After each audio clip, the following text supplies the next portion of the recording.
Sometimes it feels like you need a PhD to figure out how to buy good used clothing at good prices in New York City. I've lived here in Brooklyn since 2016, so I've had some time at this, and I'm from a city originally. I grew up in Philly, where I started thrifting and buying secondhand clothing when I was in middle school. My credentials aside, I live in South Brooklyn, and as I like to say, Brooklyn is very far from Brooklyn. If you want to get to Williamsburg, it takes about an hour by subway and you have to go through Manhattan. But almost my entire wardrobe is secondhand, and there are not that many options for that sort of shopping where I live. Luckily, I had 2 errands that brought me to Williamsburg over the past month, so I wanted to show you guys some of my favorite stores that I've been to before and some new ones that I've checked out. Starting off with 10 Foot Single by Stella Dallas. At this point, this is a legendary vintage store. This is the sort of vintage store I grew up going to. It's big, it's very organized, a lot of stuff is 80s, 70s, 90s. They also have some older stuff, 60s, maybe even the 40s and 50s, I'm not sure, but they do have a bunch of old military stuff. I really don't think the prices are bad here. Obviously, they're not thrift prices, but for a vintage store, I think they're reasonable. There were a couple of basics I had on my mind when I was going in.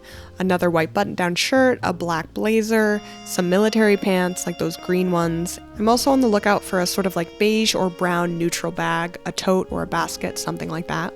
Their sandals also caught my eye because I've been really into these sort of brown woven leather sandals. Fisherman sandals are also called huaraches, I think. They had some good options, but nothing in my size, unfortunately. I did also really like their bag selection. They had some of those LL Bean Boat tote bags, and also these basket bags, which I think were very cute. Perfect for a lazy outfit day when you just want to wear a white t-shirt and jeans.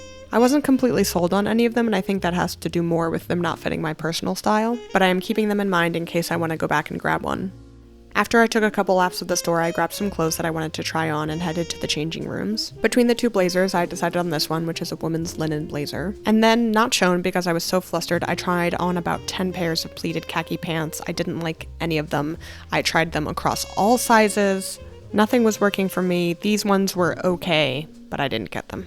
Which actually says a lot about how important pants style is sometimes compared to size, because I then tried on a couple of different of these green army pants and they all fit me and they were all cute and I couldn't even decide which ones to buy. My interest in these green military pants as well as the pleated khakis has come from a recent fascination with the Japanese menswear take on American traditional clothing.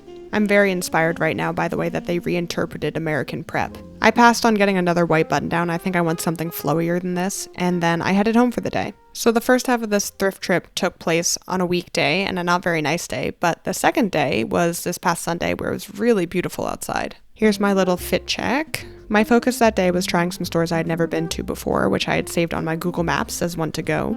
This place was not on my list, I just got distracted as I was walking by. The store is called Malin Landaeus, if I'm pronouncing that correctly, and they had the most amazing boots collection I have ever seen at a vintage store. The person who's working there was very nice to let me film because apparently they don't usually let you, but she recognized me from TikTok. It wasn't a huge store, but it was beautifully laid out, and I was so overwhelmed by how many amazing items they had that I wasn't seriously looking at anything in particular. I was just sort of taking it all in for a while, which was sort of a mistake because when I finally grabbed an item and looked at the price tag, I realized I was totally out of my budget. I mean, it's like when you sit down at a restaurant and you take a look at the menu for the first time and you realize you are not in the right place. They did mention that they have designers come in, so I wonder if this is a place that stylists like to go to. When you have big budgets like that, you can afford to go to a place like this and have a selection that someone else has put a lot of time and effort into curating for you. But if you've saved up and you're trying to splurge on yourself, or if you have money to spend, this is an amazing store. I especially like this little purple jacket, but again, it's expensive. It's an expensive place. As soon as I thought I was back on the way to my original destination, I got waylaid again by a Crossroads Trading Co. This is probably my least favorite of these sorts of stores. Between this, Buffalo Exchange, and Beacon's Closet, I much prefer Beacon's Closet. But I also felt like I had never really given this place a chance, so I wanted to go through. In my opinion, in some ways the best strategy for a store like this is to actually look through every item, because it can be so hit or miss that you sort of need to cast a wide net. But I didn't really have the patience for that, so I went straight to the bags. The hunt continues for a little brown or beige summer bag. This one reminded me a little bit of the New York Times tote, if you guys know what I'm talking about. As you can see, Crossroads is generally pretty cheap. Not at the level of a Goodwill or a Salvation Army, but close. I saw a couple of options that I was interested in, but a lot of them I just didn't like the feel of, physically, the feel in your hands. This one I considered because I figured I could just switch out these ribbon handles for something else. And then I found this Zip It bag, which I feel like were these iconic at some point? Are these Y2K? I actually don't know what I'm thinking of, but I recognized it immediately when I saw it.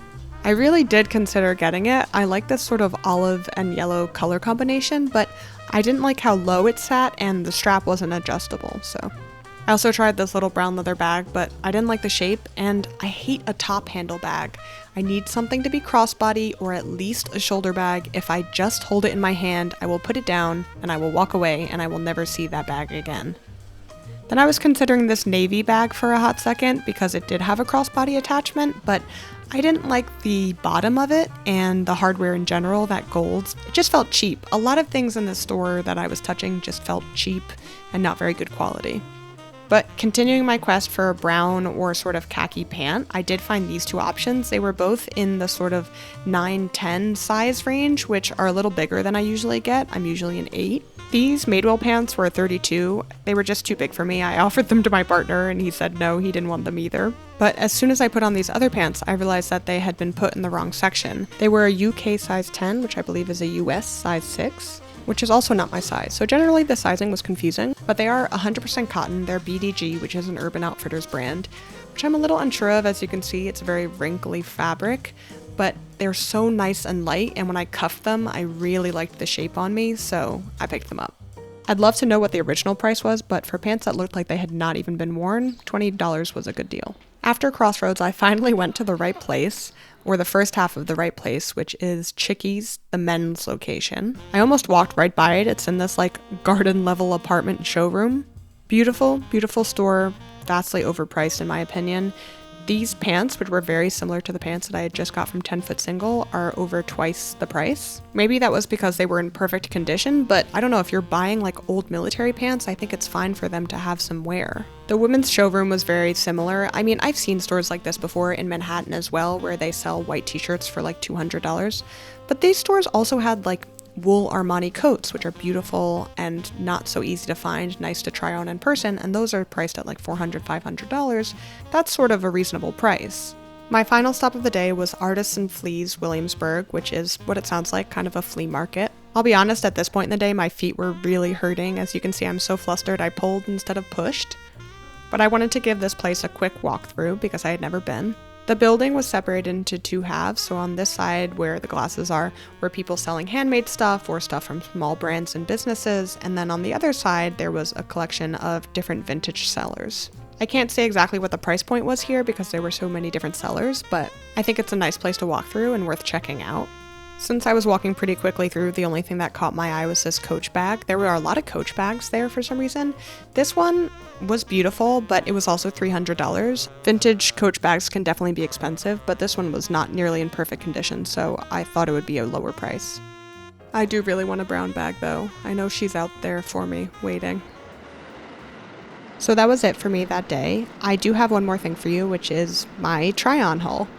I want to give you guys a recap of what I got and very quickly show you how I've been thinking about styling them. In the end, I got 2 things from 10 Foot Single and 1 thing from Crossroads Trading Co. These are the pants from Urban Outfitters. I'm hoping to wear them a lot this summer, especially because they're so light and definitely cuffed with some sandals and a shirt. I've made a lot of videos already with these green pants, so you can go back and look at those, especially my most recent short form content where I style a little silk necktie with these. I've just been going very classic, pairing them with blue and brown and white. Lastly, this black linen blazer. I have a tough time with blazers in general, but I really want to try to wear this summer. I think just like a casual suiting option if I have somewhere nice to go. That's it. Thank you so much for watching, and I would love to hear what you guys have had luck with or trouble with while thrifting in New York City.